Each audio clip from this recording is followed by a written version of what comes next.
Yes, they did recently draft Blake Corum out of Michigan. However, it's going to take Blake some time to really get his roots, his bearings in that Sean McVay offense. Remember, when Kyren Williams was a rookie, he did not get many opportunities. But if we're talking about true upside, the only player to score more fantasy points per game last year at the running back position than Kyren Williams was Christian McCaffrey. I know your time is valuable, so in today's video, I'm bringing you my top 40 fantasy running backs in 20 minutes or less in tiers so you can understand how I would bucket these players when I am drafting. The first tier is called CMC. You know why. We all know why, because of Christian McCaffrey. The dude averaged 24.5 PPR points per game last year, had one of his most efficient years, 5.4 yards per attempt behind an incredible offensive line in an incredible offense, catching so many passes, the most touchdowns he's ever scored in a single season.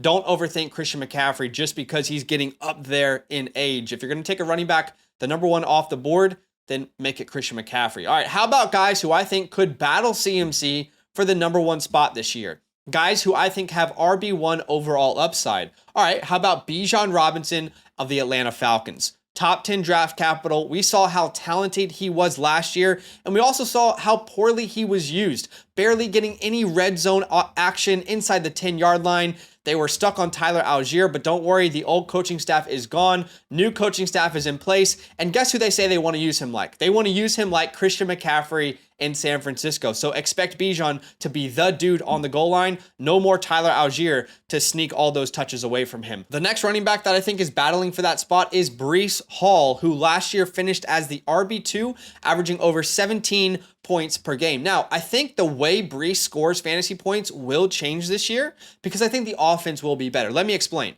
Last year in PPR formats, he was a monster. He was getting like 7 checkdowns a game from whatever quarterback they had playing. Well, with Aaron Rodgers under center, this offense is going to be much more efficient, meaning they probably won't check the ball down as much as they used to, but I believe that's going to lead to Breece Hall having more touchdown opportunities in the red zone. He's a very, very safe pick. How about Jahmyr Gibbs, who last year as a rookie, sharing the backfield with David Montgomery, averaged over 16 PPR points per game. You have to anticipate how damn good he was. His role is just going to continue to grow. We already saw in the back half of the season, he started taking more and more of those goal line touches away from David Montgomery. What if that continues to happen in 2024? Jahmyr Gibbs, I mean, he could be a candidate for 1,000 and 1,000 rushing and receiving yards in 2024. I'm not saying it will happen. I'm saying he's one of those few guys who could do that. So in a PPR league, you can't go wrong with Jahmyr Gibbs. And how about Saquon Barkley? Yeah, I think RB1 is within the range of outcomes for Saquon Barkley. He is no longer behind one of the league's worst offensive lines. He goes from a bottom 3 offensive line in the NFL to a top 3 offensive line in the NFL with the Philadelphia Eagles. We know how efficient that offense is. We know how good that offense is. Saquon could score 10 touchdowns. I don't think that would surprise any of us. Okay, how about guys who are battling to get into the top 5 this year? Guys who could be true top 5 finishers. Well, how about Kyren Williams? Yes, they did recently draft Blake Corum out of Michigan. However, I still think it's going to take Blake some time to really get, his roots, his bearings in that Sean McVay offense. Remember, when Kyren Williams was a rookie, he only got like 50 snaps or so. He did not get many opportunities. You got to learn the McVay system, and then maybe next year we can be a little bit more scared of Blake Corum. But if we're talking about true upside, the only player to score more fantasy points per game last year at the running back position than Kyren Williams was Christian McCaffrey.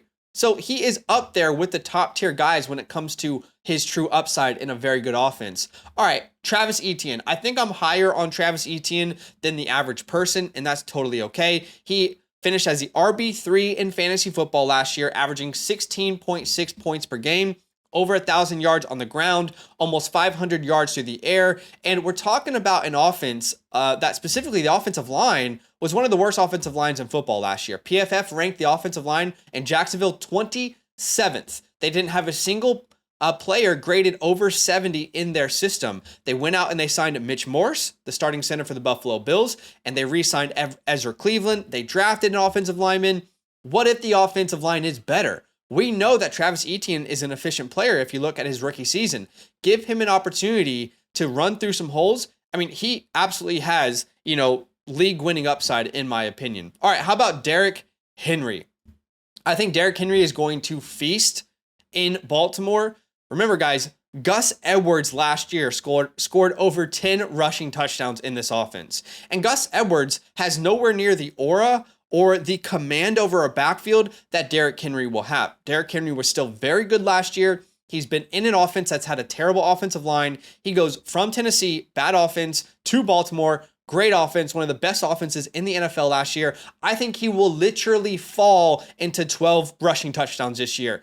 You can come back at this video, bookmark it, and yell at me later if you disagree, but I think Derrick Henry is going to have a massive, massive year. Now, the next player in this top 5 battle is Jonathan Taylor. I would encourage you guys, don't look so much at where I have these guys placed. Focus more on the tiers. Ultimately, I value every running back in this tier the same in fantasy football this year. The only reason I'm slightly more hesitant on Taylor than the average person is because I just don't see much upside through the air. You know, if you think about Lamar Jackson isn't going to get, 15 rushing touchdowns like some people are projecting for Anthony Richardson.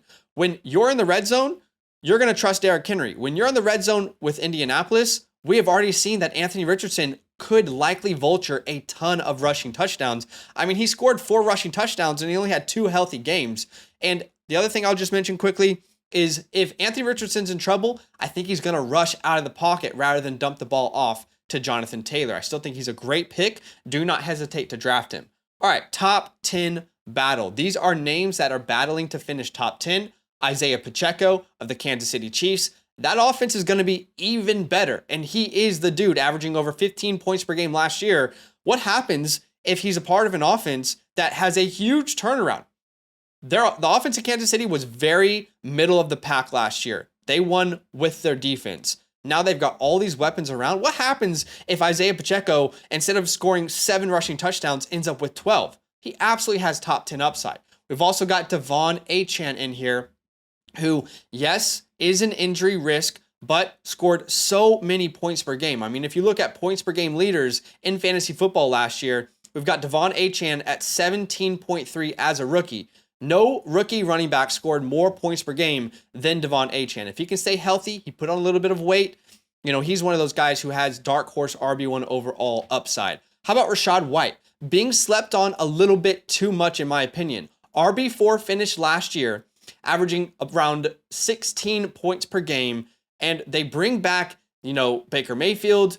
It's going to be a similar offense. He's going to have a similar role. They didn't bring anyone to compete with him in the offseason. I think he's a great pick. How about Joe Moneybag Mixon, who's been a top 12 fantasy points per game scorer in the last 3 years? He heads to Houston, a part of a fantastic offense. How about Alvin Kamara, who last year was the RB3 on a points per game basis? He had the suspension, so that slightly held him back in his season-long finish. But overall, on a points per game basis, the RB3, he's going to catch a ton of passes, just like he does every single year. And then Josh Jacobs is the last name in this tier.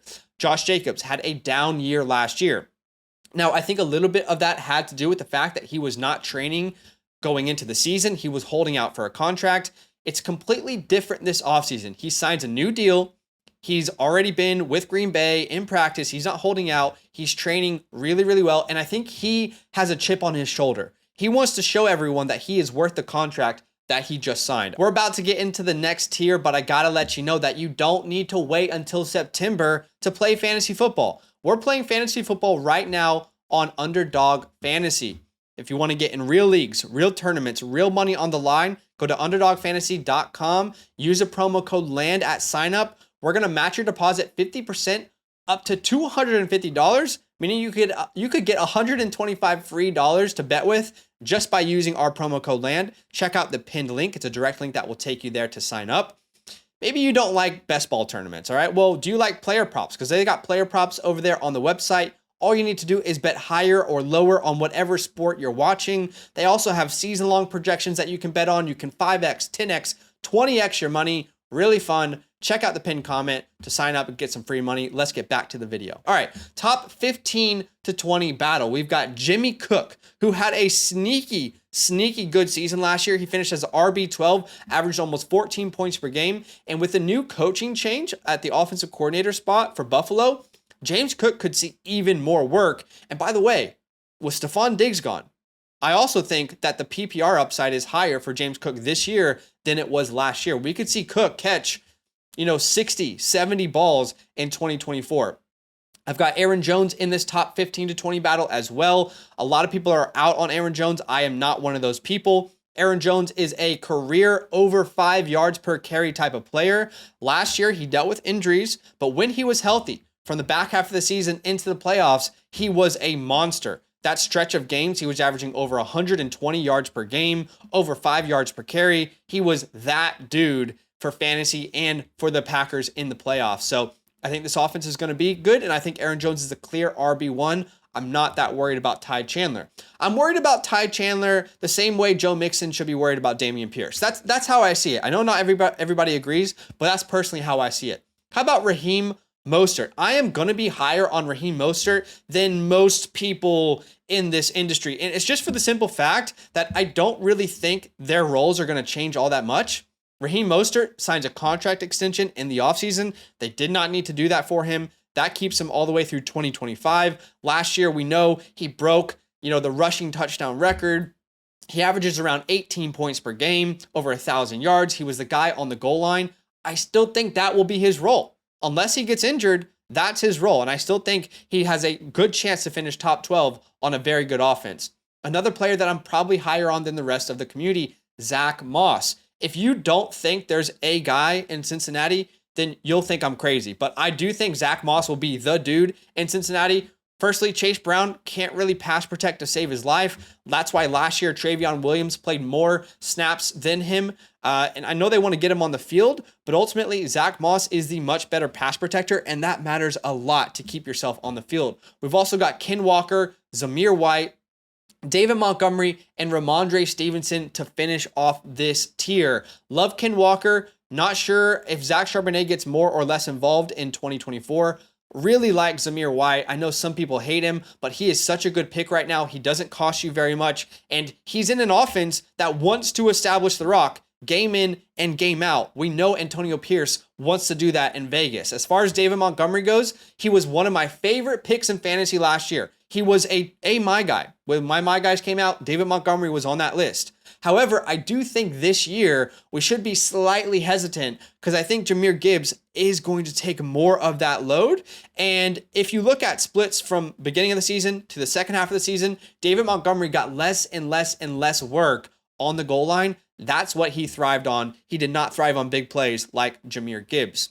All right, moving on to the next tier. We're calling this risk reward. Every single one of these running backs have risk, but there's clear reward if it all works out for them. And we're starting off with rookie Jonathan Brooks. What's the risk? The risk is he's coming off a torn ACL. He tore his ACL in December last year at Texas, so the timeline is a little messy. It was a similar injury to Breece Hall, as in it was a clean-cut ACL. But here's the good thing about Jonathan Brooks. When he does come back, he will unquestionably be that guy for this offense. They drafted him in round 2 with high expectations, and I think they're going to give him the work when he's finally healthy. Similar to how it took Breece Hall a little bit to get into his rhythm last year. James Conner, what's the risk? The risk is they have one of my favorite rookie running backs in their backfield now, Trey Benson. We'll talk about him in a second. I think he has a legit chance to steal that job. How about DeAndre Swift? I'm lower on DeAndre Swift than the average person simply because I have no idea how this running back room is going to look. I know a lot of people assume it's going to be just Swift. He's going to be that guy, but I think there'll be a bigger rotation than people want to admit. Khalil Herbert's a fantastic running back. Rashawn Johnson has another year in the NFL. Same coaching staff, same regime that drafted him. I think Swift will be the majority share, but I don't think it will be like a 1, 2. Yeah, I think there might be 3 total guys involved here, so that concerns me. All right, I got Javonte Williams here right now. Now, let me explain. I have no idea what to do about this Denver backfield. I'm hoping from now until the next month or so, we get more information in Denver. And my projections will drastically change if I find out that Audric Estime is going to split the backfield with Jaleel McLaughlin, okay? So consider Javonte a placeholder. He is a placeholder for whoever we find out is the guy in Denver. If I was doing a draft right now, he would be my biggest avoid because I have no idea what's going on in that backfield. We've also got Jaylen Warren, Austin Eckler, Najee Harris, Devin Singletary, and Brian Robinson in this risk reward tier. Now, as far as Jaylen Warren and Najee Harris, what's the risk? The risk is they could be stealing from each other. Neither of them are likely to be the guy, right? This is probably a true split backfield. And if the offense is not good, what's that really worth? As far as Austin Eckler, he's going to split the backfield with Brian Robinson. How much work in the air is he going to get with a mobile quarterback like Jaden Daniels? As far as Devin Singletary, the risk is your offense sucks. The risk is you might be on one of the worst offenses in the NFL, okay? So how much fantasy success can really come out of New York? And the last tier is my sleepers tier. These are guys, if you're going 0 RB, these are guys that you're going to target late in your drafts. Zeke Elliott, I am obsessed with Zeke Elliott's value in 2024. I'm not going to lie. I don't care if y'all roast me. I think Zeke is going to be one of the best picks at the running back position. If you look at where the Cowboys really struggled last year, it was inside the 5-yard line in the goal line scenarios. They couldn't trust Tony Pollard. Tony Pollard converted his inside the 5 attempts at a 12.6% rate. Terribly low. Guess where Zeke thrives? On the goal line. I think that's why they brought him back. We've also got Gus the Bus, who will be what I project the RB1 in a very good Chargers offense. Jerome Ford, who I think will be the running back you'll want to target in Cleveland. Look, if in a month from now we find out more information about Nick Chubb, that he plans to start by week 1, that will change everything. I'll probably bump Chubb into the top 15 to 20 battle, but right now there's just too much concern. Nick Chubb tore the same knee that he tore in college, and he had 2 separate injuries that he has to recover from. Tajay Spears and Tony Pollard are also in this tier. Honestly, I don't really know which one of these guys are valuable. If the offense is good, they'll both be huge values. But if you're in drafts, just take the guy who goes latest. Kendre Miller, I think, will have a good year in 2024. I think he'll get more and more involved on the ground. He's a better rusher at this point than Alvin Kamara is. Alvin Kamara is clearly a better weapon, especially through the air. But as a pure rusher on the ground, Kendre is the better rusher in my opinion. I've also got Trey Benson in this tier. I think he has true sneaky league-winning upside. He is the ideal RB3, RB4. They spent a round 3 pick on him. Uber talented guy, ridiculous 40 time, hit 21 miles per hour more than anyone in a single game last year in college football. We've also got Blake Corum, who, if Kyren Williams goes down with any serious injury, Blake Corum's the league winner. Point blank period. And we've also got Chase Brown, who could potentially be a sleeper if Zach Moss isn't the player that I think he will be in 2024. All right, how'd I do? All right, top 40 in 20 minutes or less. What do you guys think? Let me know in the comments below. I appreciate you. All love. Now that those idiots are done talking, who needs some rankings? Hell yeah, I need some rankings. Then use promo code LAND, LAND, for 30% off any membership at flockfantasy.com. Oh.